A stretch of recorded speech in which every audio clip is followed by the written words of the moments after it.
What's distorted, greasy, and takes up far too much of your precious time? If you guessed doom metal, you would be correct. Unfortunately, much like every subgenre of metal, doom is a lot more complicated than you would initially assume after listening to the earliest works of Black Sabbath. Due to the fact doom metal can be considered the earliest definitive subgenre of metal, as it's the style that was most commonly played by metal pioneers Black Sabbath, You lied to me. the genre has had plenty of time to consistently morph in and out of different styles of music, resulting in various subgenres that sound incredibly similar. Despite the similarities, you should be warned, however, failure to recognize the small differences will result in you immediately being confronted by an extremely angry, long-haired NPC harassing you for money in exchange for doom metal knowledge. Luckily, this video will allow you to avoid that rancid interaction entirely, as I aim to explain the major subgenres of doom metal, as well as briefly explore some of the more weird and niche ones. Before we can do that, let's explore what actually characterizes the broader genre of doom metal. Although doom is still an extreme subgenre of metal, it differs from anything else labeled as such due to the fact it utilizes a slower tempo as opposed to just audibly harassing you with a million distorted notes a second. Doom metal aims to be a more immersive experience, utilizing lethargic tempos alongside low-tuned guitars layered with so much thick distortion the music more so sounds like the abode of the damned ambience than an actual song. Much like the name suggests, doom is supposed to invoke a sense of despair, dread, and most importantly, impending doom, which on the surface sounds like something you'd want to avoid entirely, although receiving impending doom from music, as opposed to the rapidly declining state of this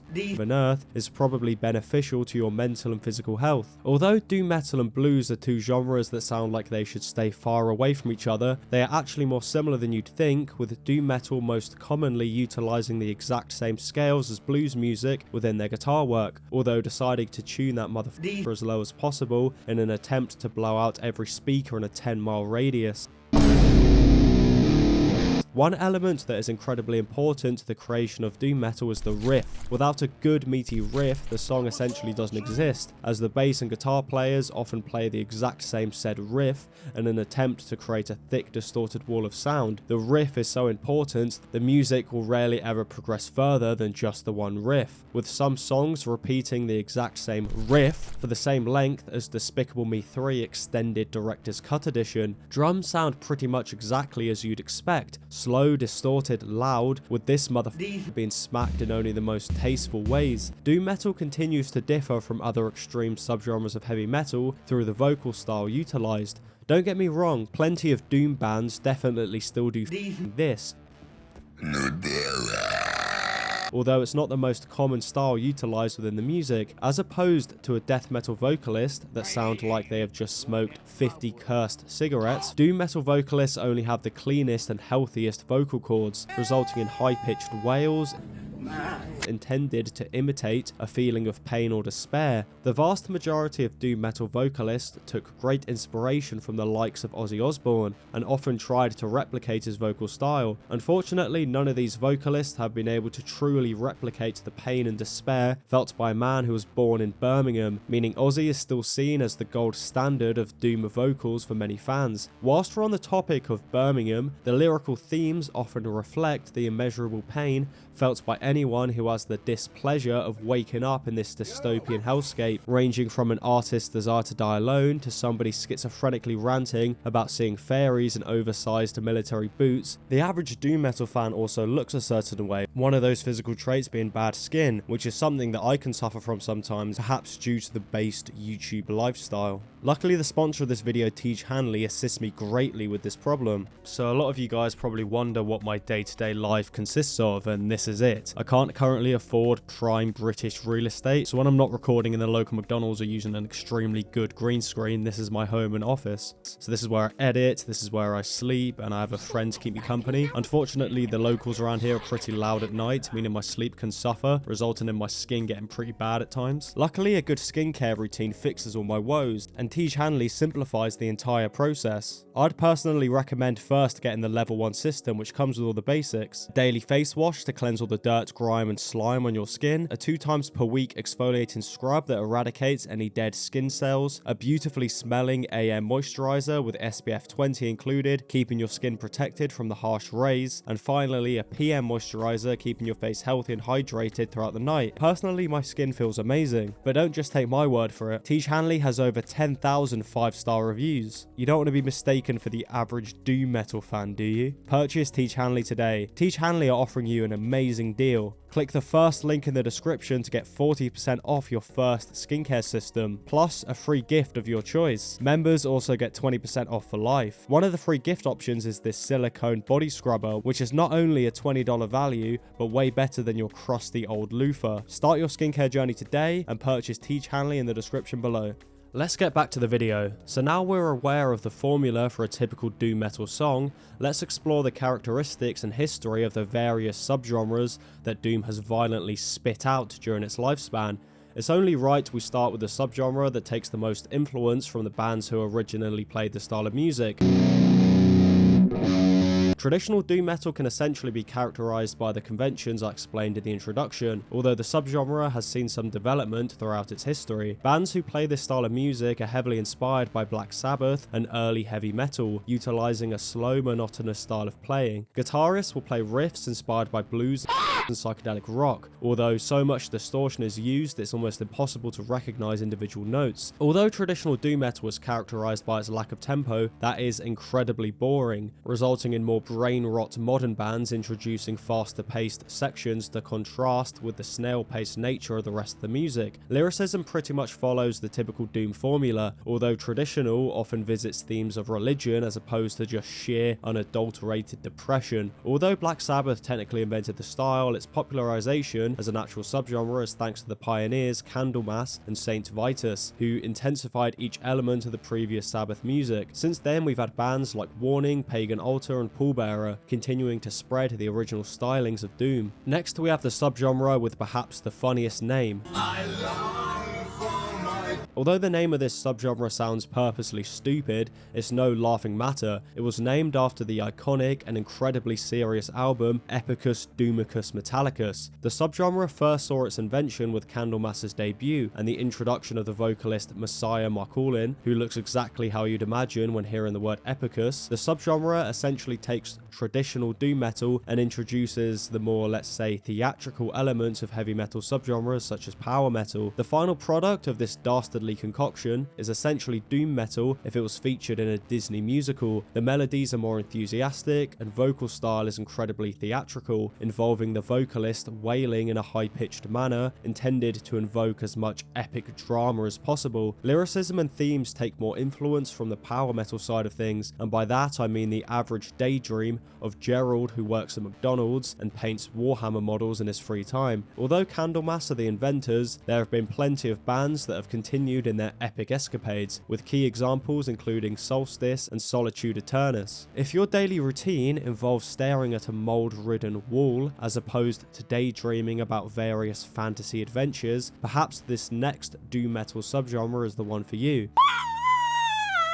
Funeral doom is one of the more popular and documented subgenres of doom metal. Funeral doom saw its birth during the 90s, when every metal subgenre was seeing various levels of intensification. In Funeral's case, a flurry of death metal inspired bands would take the slow, dark and heavy nature of doom and intensify each of its elements. Usually when you hear the term intense or intensify in regards to metal, you imagine blistering speeds, but this is definitely not the case for Funeral, as the subgenre intends to intensify its sluggish pace, with tempos generally being around 40 BPM. This exceptionally low tempo, combined with intense distortion layered upon various organs, results in a subgenre that creates an atmosphere ripe with sorrow and depression. The genre spawned from early 90s death doom, with bands like Unholy and Disembowelment slowing the beat down. This influenced the eventual Funeral doom pioneers, with the album Stream from the Heavens by Theraguthon being seen as the genre's seminal release. Since then, the genre has only intensified many of its traits, specifically its speed, which has resulted in many songs within the genre being the length of a literal blockbuster film. Although instead of becoming dangerously depressed by the state of modern filmmaking, you are sent into a downward spiral by a healthy amount of distortion, the style of music has continued to spit out interesting bands such as Ahab and one of my personal favourites, Bellwitch. Whilst we're on the topic of something that can make you extremely depressed with little to no benefit, let's move on to our next entry.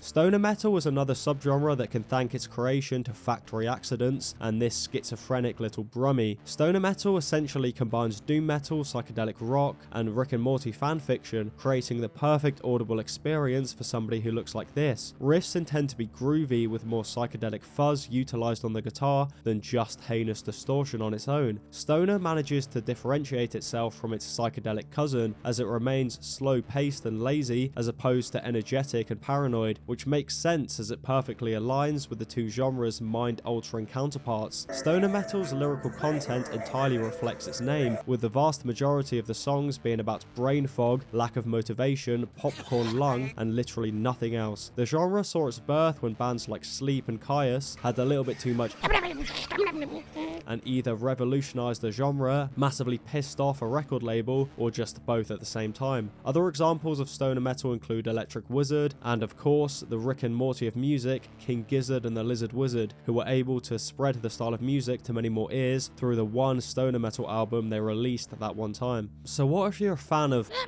as opposed to a sticky green plant? Well, this next entry is perfect for you.